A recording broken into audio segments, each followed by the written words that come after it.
Benvenuti su Erasmus Facile, sono Bianca Maria e sono neuroprogettista dei bandi Erasmus Plus.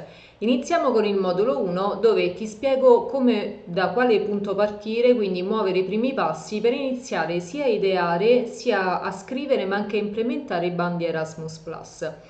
Iniziamo con le slide che vi ho creato apposta. Imparerai nel modulo numero 1. Iniziamo da che cos'è un Erasmus, quindi perché partecipare, quando nasce, qual è il motivo per cui vuoi iscrivere, vuoi richiedere dei fondi per fare un progetto Erasmus Plus. Dove cercare i bandi Erasmus Plus? In particolare mi soffermerò sulla guida al programma 2021-2027. Iscrizione del tuo ente su ECAS. ECAS non sarebbe altro che il sito internet all'interno del quale puoi iscrivere i progetti. È un sito dedicato europeo. Si chiama in vari modi, ECAS difficilmente lo troverai questo termine, si chiama in gergo EU, però come pensare a un progetto, perché il progetto prima di scriverlo va pensato e va strutturato, quindi va creato il life cycle project e anche la scrittura del template, detto anche abstract, è la mappa mentale del progetto stesso. Senza queste cose non potrai partire per scrivere un progetto Erasmus Plus e quindi per chiedere il fondo.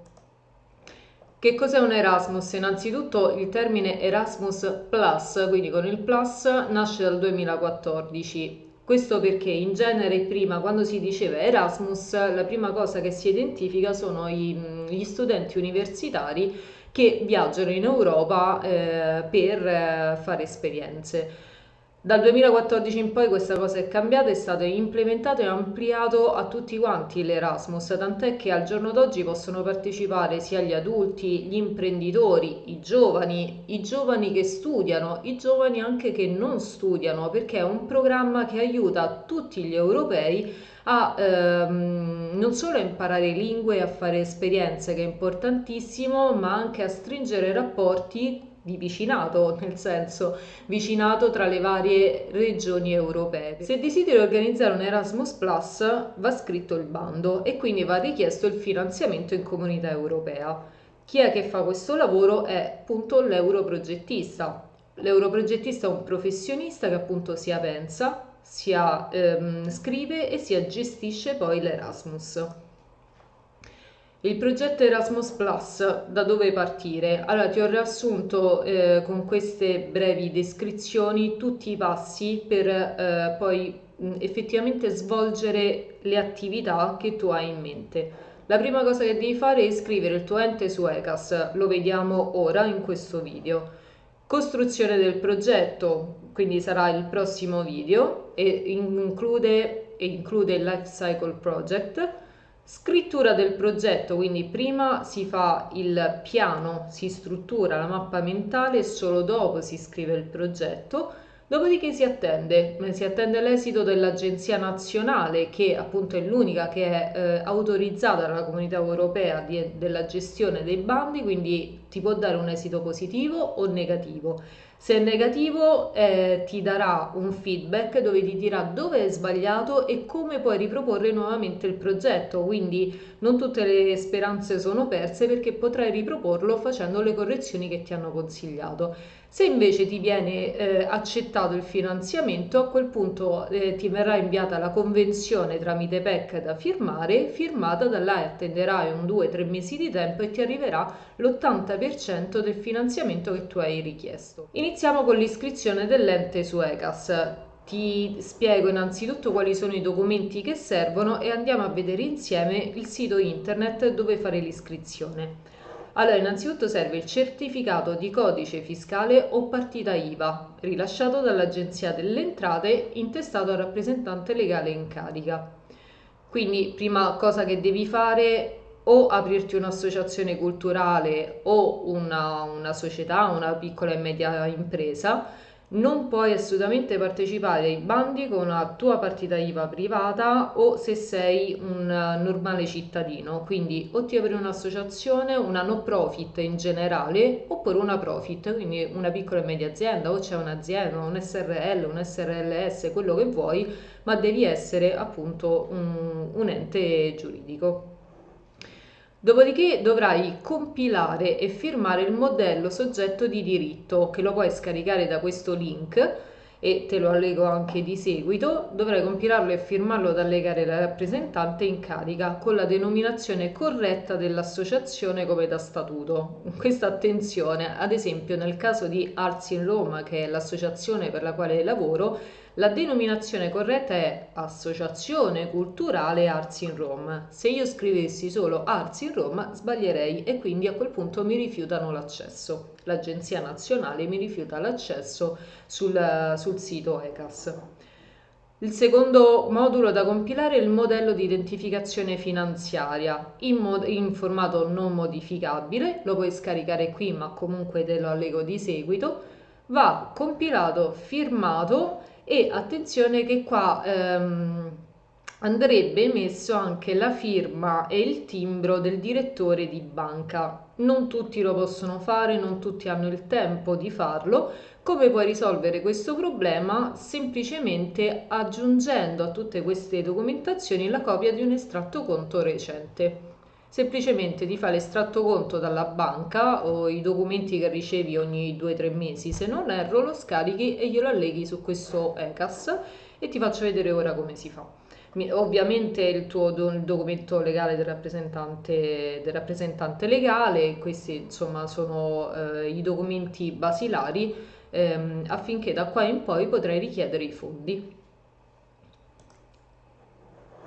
Una volta che hai inserito tutti questi documenti e compilato i campi che ti vengono richiesti, otterrai la login EU e quindi di conseguenza anche l'OID, che sarebbe un codice numerico che ti identifica la tua organizzazione, il tuo ente per la richiesta dei fondi. È come se fosse una partita IVA europea. Quel codice non dovrai mai perderlo. C'è addirittura chi lo inserisce all'interno della firma dell'email, quindi ad esempio Associazione Culturale Arts in Roma, OID E10 bla bla bla, rappresentante legale, Bianca Maria Scrugli, eccetera, eccetera. Quindi figurati quanto può essere importante.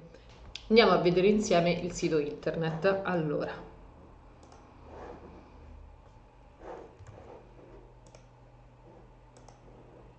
eccoci qua.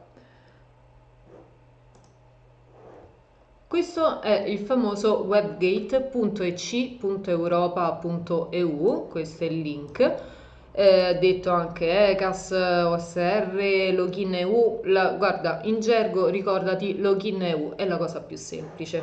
Io ho già accesso, quindi sono entrata come Bianca Maria Scrugli, ovviamente sono rappresentante legale dell'associazione no profit, ok? Quindi non è intestata a me, ma compare il mio nome perché sono il rappresentante legale.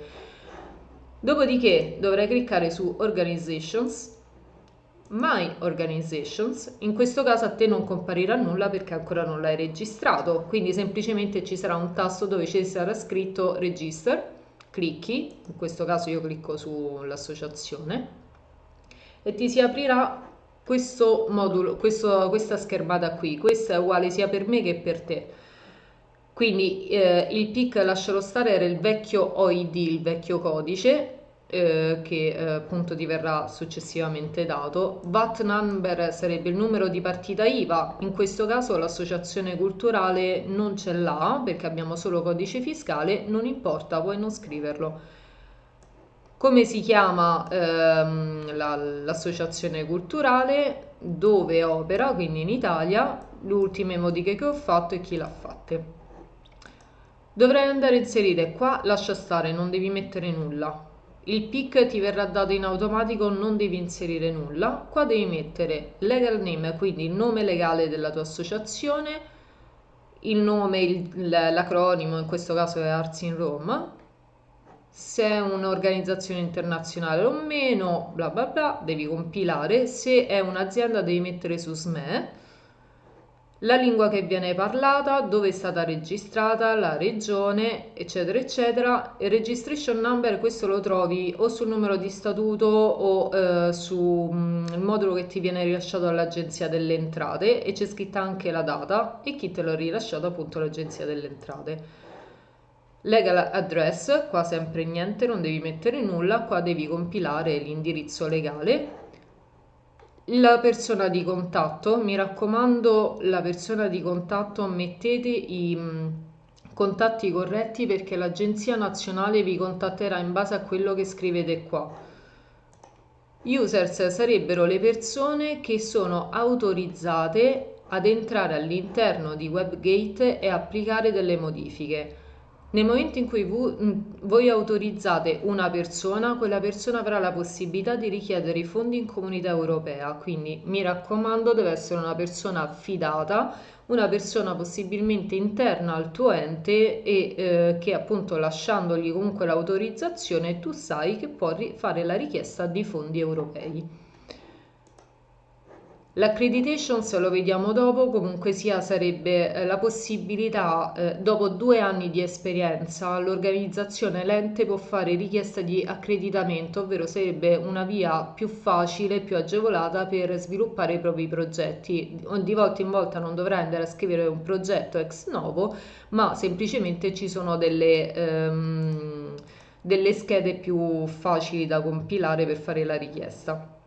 E poi i documenti sarebbero quei documenti che ti ho detto prima nella schermata che dovrai andare ad allegare in questa parte qui. Una volta che hai fatto, clicca su Update e dovrai attendere. Potrai attendere un 15-20 giorni, un mese, perché Agenzia Nazionale un po' ci metterà e troverai questa scritta Waiting for Confirmation.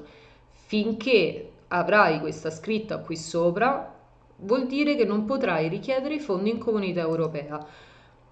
Nel momento in cui tu troverai NA Certified, allora vuol dire che l'agenzia nazionale, quindi NA sta per National Agency, ti ha confermato il tuo account e quindi puoi richiedere i fondi europei, ok?